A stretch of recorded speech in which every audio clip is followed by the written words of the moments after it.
मैं डॉक्टर हरिश्चंद्र, सहआचार्य हिंदी। प्रिय विद्यार्थियों, आपको पूर्व में कबीर के बारे में बता दिया गया था। कबीर के 2 प्रश्न भी आपको दिए गए थे। अब अगला जो है वो महाकवि सूरदास है। महाकवि सूरदास का नाम लेते ही आपको स्वतः ही भगवान श्री कृष्ण जो हैं उनका आभास होने लग जाता है। और वो क्या है कि एक कृष्ण धारा जो है उसके प्रतिनिधि कवि के रूप में उसको माना जाता है। और उसके होते ही आप भगवान श्री कृष्ण का रूप सौंदर्य बचपन और अधिक दिखाई देने लग जाता है। और आप स्वतः ही क्या है, नई नई कल्पना, नई नई सूरदास के बारे में सोचने लग जाते हैं। तो सूरदास का परिचय जो है वो है, सूरदास का जन्म रुनकता नामक ग्राम में हुआ। ये शाश्वत ब्राह्मण थे। जनश्रुति के अनुसार इन्हें जन्मांध माना जाता है। इनको क्या है, जन्म से क्या माना जाता है, अंधा माना जाता है। देखिए, जन्म से अंधा होने पर भी कि वो क्या है कि भगवान श्री कृष्ण की कितनी अच्छी कल्पना करता है। जो आगे पढ़ोगे तो आपको स्वतः ही मालूम पड़ेगा कि वो अंतर आत्मा की जो आंख है उससे उनका रूप सौंदर्य जो है, बचपन जो है वो देखते थे। इनके गुरु बल्लभाचार्य थे। बचपन से भगवान में इनकी आस्था थी। ब्रज में गौ घाट पर श्रीनाथ जी के मंदिर में रहकर कृष्ण की भक्ति में तन्मय होकर नित्य नए पद बनाकर भगवान को अर्पित करना ही इनका प्रमुख कार्य था। क्योंकि गाते थे भगवान के चरणों में, क्या करते थे उसको समर्पित कर दिया करते थे। ये रोज एक पद बनाकर भगवान को अर्पित करते थे। इस प्रकार इनके लिखे हुए 1.25 लाख पद है। सूर सागर, सूर सरावली तथा साहित्य लहरी इनके प्रसिद्ध काव्य ग्रंथ है। क्योंकि लिखने पढ़ने वाला जो है वो अपनी संपूर्ण चीज भगवान को क्या कर देता है, समर्पित कर देता है। सूरदास हिंदी साहित्य के भक्ति काल के सगुणाश्रयी शाखा के कृष्ण भक्ति के मुख्य प्रतिनिधि और सर्वश्रेष्ठ कवि है। इन्होंने भगवान कृष्ण की बाल लीला, रूप माधुर्य, मुरली महिमा, संयोग और विप्रलभ्य श्रृंगार, विनय तथा ब्रह्मर गीत आदि प्रसंगों का विस्तार पूर्वक वर्णन किया है।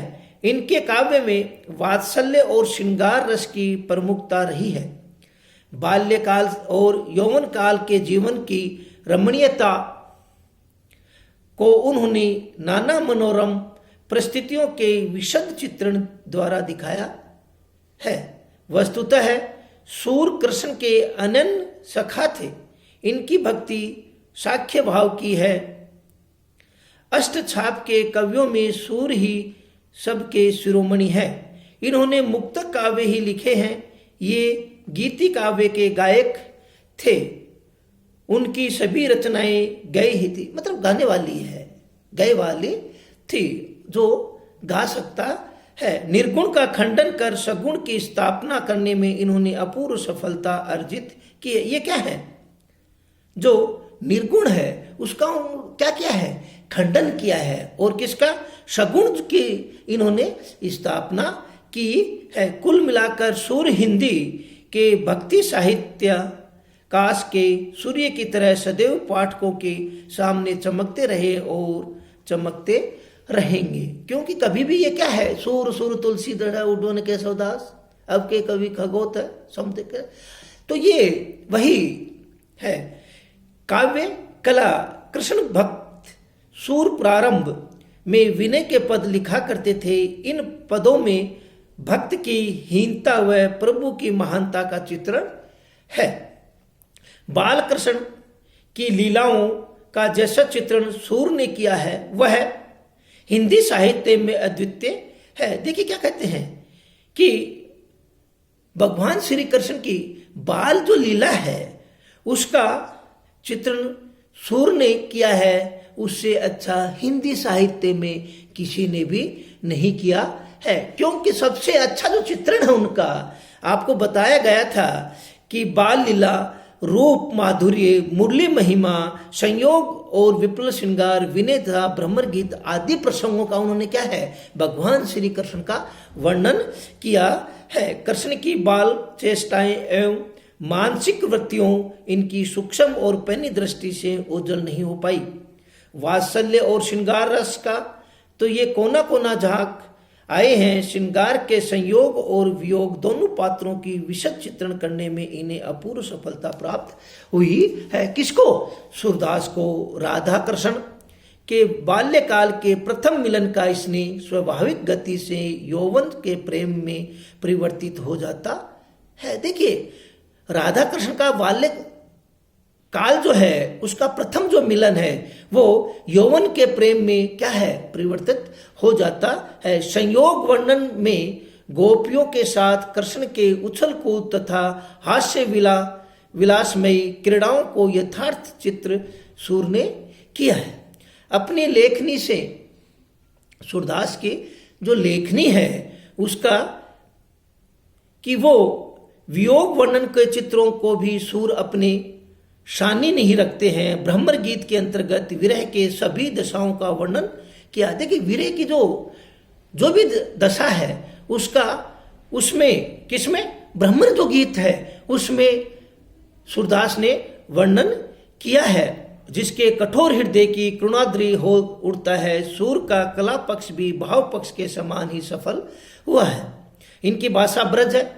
यह भाषा संयत, सुव्यवस्थित और गठी हुई है। भावों के अनुरूप ही भाषा सहज, स्वाभाविक और प्रभावशील हो गई है। उसमें माधुर्य, प्रसाद और यथास्थान, ओज आदि के सभी गुणों को देखने को मिलते हैं।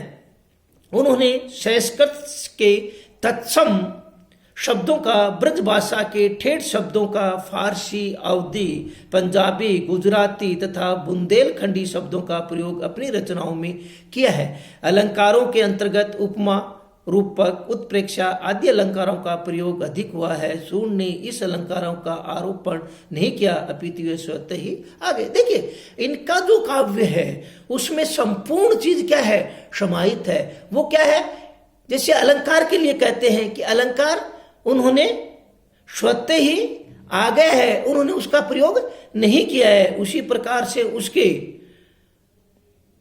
काव्य में संस्कृत, तत्सम, ब्रज, फारसी, अवधी संपूर्ण जो चीज है उनका क्या है, उसमें प्रयोग किया गया है। अगला जो है उनका आगे उनके जो पद है वो आपको क्या क्या बताए जाएंगे, जिसकी व्याख्या जो है महत्वपूर्ण है। जो किस पर, भगवान श्री कृष्ण और राधा कृष्ण की जो लीलाएं हैं, विभिन्न प्रकार की बाल अवस्था है, संयोग है, सब उसमें आपको बताया जाएगा। जिससे उसकी बाल अवस्था है, माधुरी है, बांसुरी है आदि जो है विभिन्न प्रकार के जो भी लिखा गया है भगवान श्री कृष्ण के सूरदास के अनुसार, उनका जो पद है उसकी आपको व्याख्या कल बताई जाएगी। अगला जो भाग है उसमें व्याख्या बताई जाएगी। ये केवल सूरदास का परिचय बताया गया था। जय हिंद, जय भारत।